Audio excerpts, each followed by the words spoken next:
Okay, as we discuss the anatomy of events and meetings and planning, and to generate revenue for those, another way to do that is through trade shows and exhibits. And we've actually had a little bit of fun, I think, so far doing the scavenger hunt. At least hopefully you've all have participated.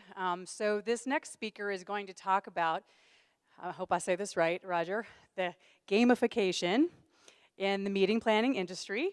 So would you all please welcome Mr. Roger Toennis, who is with Rockit Media. Thank you very much. And let me plug in here. Oh, I need the other plug. There we go.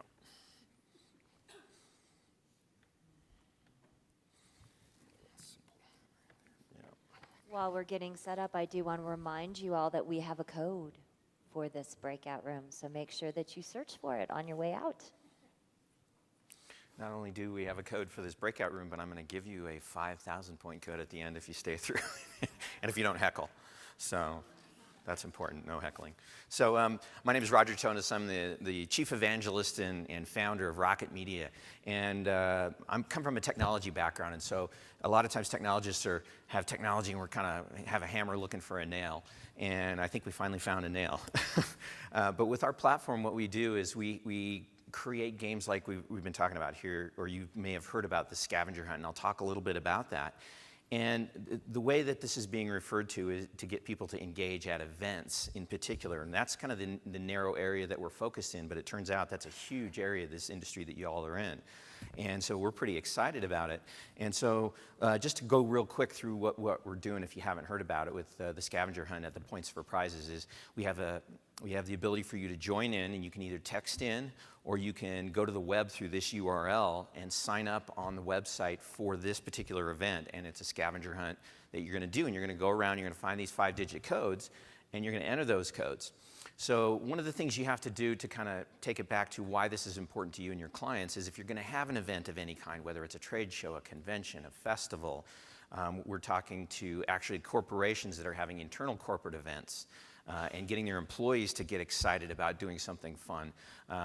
You have to make it simple for people to get enrolled. And what we've found is we've learned a lot about technology and how it's hard to get people to engage in it. So texting, even if you've got a smartphone, is a really powerful way to get people to pay attention initially and get joined in because it's really easy. Or the other thing is obviously you can use your browser if you're comfortable with that. Once you're registered into our system, and we can generate these systems, I'll talk about this, for your clients very rapidly, like in a matter of hours to days. This isn't a custom app development that's going to take an order of months. It's very fast. And what you do is one example of it here is we're like, okay, you're going to search for codes. So you're going to go into the exhibit hall, and every one of the exhibitors is going to have a package with a code. And if you come up to them and talk to them and engage with them, give them your information, they're going to give you a code so you can earn points. And you're going to do that because of the prizes in the prize vault. And to keep track of how close you are to being in the prize vault, close to winning the prize vault, we have a real-time leaderboard, so you can constantly look and see where you rank. And one of the things that you have to do with a game like this is you got to keep people engaged. So you don't just want to have one grand prize for the person who's just insane and goes and gets in every code. You know, there's always that one person. And they're going to win, but everybody else needs to win at your event as well. And so you have to have random prizes. You have to have what I call sprint prizes, an hourly prize. Who got the most points in the last 60 minutes? Our system can automatically figure that out and then notify that person, hey, you got the most points in the last 60 minutes. Come on over to this booth and get your prize. And that's where our platform is very strong, is that we can do notifications. Notify the winners, hey, come on down, do this, do that. So that notification piece then rolls up into what's going to happen down the road, which is really exciting. Now, revenue-wise, we're here to talk about why this is good for generating revenue. And what we do is we have a number of ways to generate revenue. Let's see if I can get this done. There we go.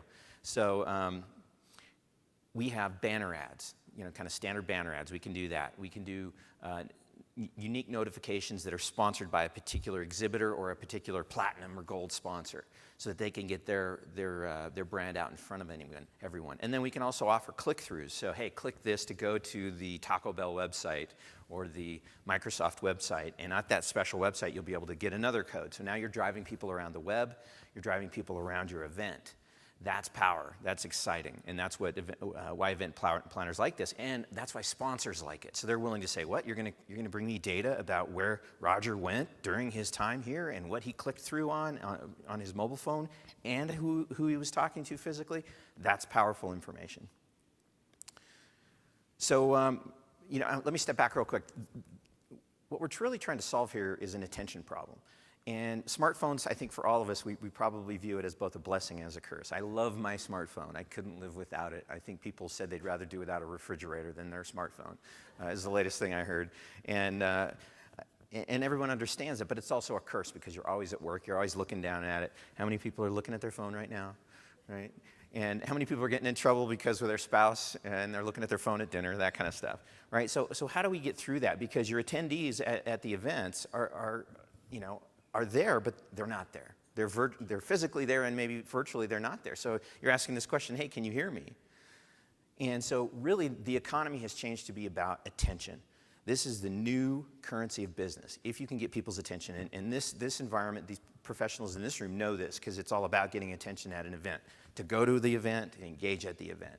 And so gamification is something that really taps into the human desire to compete. And that's why it's very exciting. So let me define it really quickly for you. It's use of game competition mechanics and earned rewards in non-gaming situations. So we're not talking about video games, right?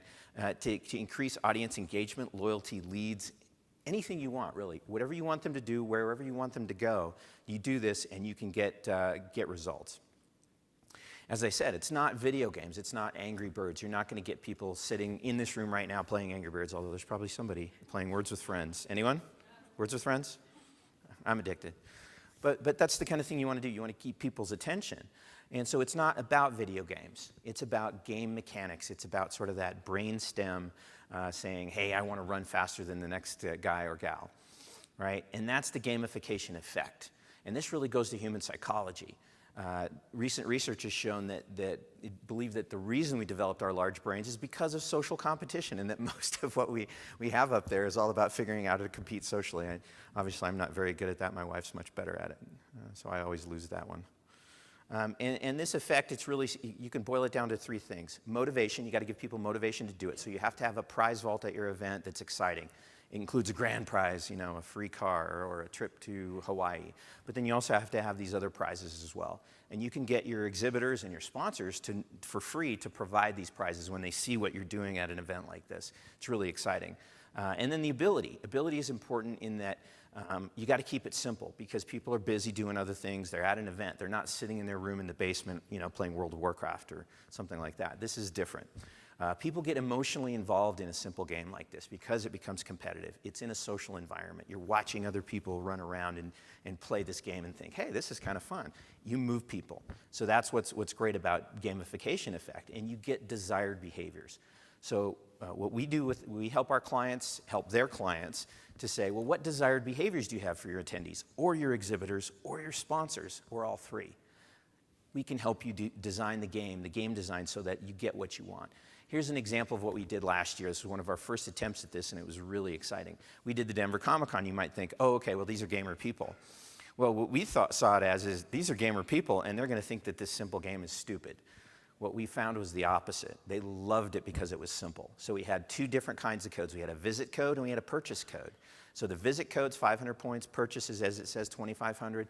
Whenever somebody made a purchase at an exhibitor or at a local merchant around the event, or went to a website and made a purchase that we routed them to, they got a 2,500 point code. And the grand prize was a trip for two to the New York Comic-Con, and it was donated by Coors Distributing of Denver. So the brands really love this stuff, we're finding. And so what we found is to go right to it. If you look at this leaderboard, the winner was a woman, a young woman, and her boyfriend, early 20s, and there were about 5 women in the top 10. It was interesting. And to get the number of points that you see there, it was like 250 launch codes they had to find. So people were super high engaged. And you can design it differently to where there's fewer codes or more codes depending on your audience. And that's one of the flexibilities we have is as we get people emotionally involved, it can be different depending on where you're at. The metrics were fantastic. We got great audience response. We got 1,000 players to play the game, even though we only announced it like 2 days beforehand. We had 50,000 hits to the mobile web page for the leaderboard. These are all sellable properties now. And we've got the data to show your sponsors how exciting that is. Revenue. The way we're structured is we give it away to the event organizer, and then we participate together with the organizer to bring new revenue in from exhibitors, can be from local merchants, and also from platinum brand sponsors, so a mix of those. So what are the key elements for having an exciting game? Well, simplicity is the number one thing. But a couple of other things include, don't force people to download yet another app. We can generate an app for you if you want, Android or iPhone. But what we're finding is that people like to use the mobile web a lot more, especially with a simple experience. So don't force people to download yet another app. Make things simple registration-wise. I talked about the prize vault. Keep people in front of the leaderboard so they know where they stand. We always tell people, oh, you're number 17, oh, you're number 12, that kind of thing. Make it easy to capture the points. You don't want to make it too difficult because you want a lot of people to be involved and not have to feel like that they're learning how to play World of Warcraft. And again, it's free to the events. These are the things that make an effective game for a physical event. So just only technology slide is, this is a software as a service. It's in the cloud. It's highly scalable. We can do huge events. We're doing the Boulder Creek Festival, which is 400,000 attendees over a number of days, or we can do small. And again, the price is the same there. And so what do you get? What do your clients get when they Rockit power their events? They get rapid customization and deployment. We can do this in a matter of hours. Interactive content, social sharing. We're connected to Facebook, Twitter, so that when people redeem a code, it goes out to Facebook. It brings them back. So you generate attention throughout. And then new revenue streams. That's the most exciting piece here. So the audience engagement experience, that's what we do. We help you take a physical world audience event and make it fun. And it can be any event, and we can customize it and use your content and do it quickly. Now here's your code. It's a 5,000-point gold code, so this can get you going. Write this code down and put it into the app, and that's all I've got. Okay, thank you, Thanks Roger. very much. Does anybody have any questions? Questions?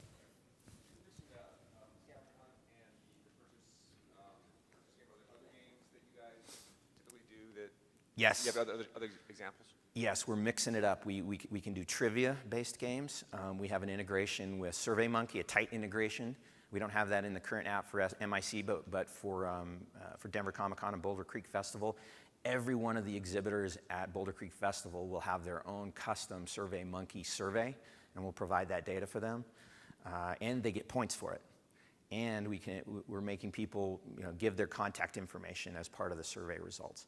Oh, wait a minute. Actually, we do have some service integration with MIC, so you can come to the booth and talk about that. The other things that we're talking about is a lot of variations, simple game variations, whether it's check-in, physical check-ins, or trivia, or multiple choice, those kind of things. So we're adding a lot of different templates, and then when you design your game, you'll be able to mix and match what you want. Any other questions? Okay. Thank you. I'm not sure how to phrase it. I struggle with the concept of distracting people with something like this while trying to get them to pay attention to content being delivered. So I'm curious how the two don't step on each other.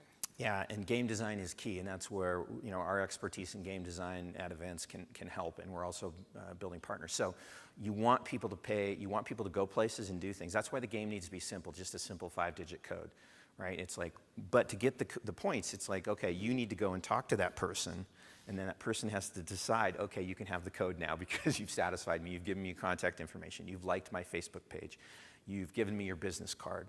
Right? So now it becomes, what do you want people to do? What are those desired behaviors?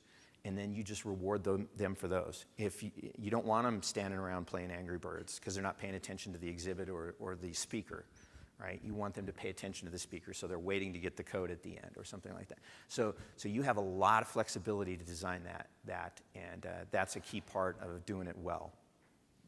And Roger, one question about the sponsorship. Now, do you find or assist the associations with finding sponsors and going out and selling some of the local advertising within the games, or is that up to the associations? You know, it's going to be a mix, and it already is a mix. We've built relationships with a lot of the local merchants and sponsors because it turns out the sponsors themselves now want to use it. So we're talking to a number of brands, which I can't really talk about the specific brands, but some national global brands that want to come in and say, well, we'd like to do a virtual hunt for, you know, let's say a chain of restaurants or a chain of grocery stores, or, you know, a big brand like, I guess, you know, Coca-Cola. We're not talking to Coca-Cola, but like a Coca-Cola brand. They want to have a virtual scavenger hunt game quest kind of thing. And that's the kind of stuff that they're very interested in. So we're both having direct relationships with sponsors that we can bring to your event, like Coors, and say, because Coors sponsored the Denver Comic-Con prize, and we brought Coors to them.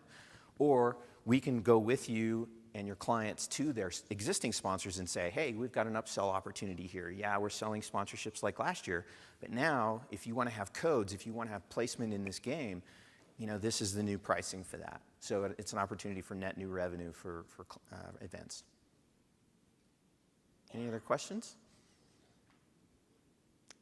Okay, if there's no more questions, thank you, Roger. And you can always go visit him and his team at his booth at the trade show exhibit.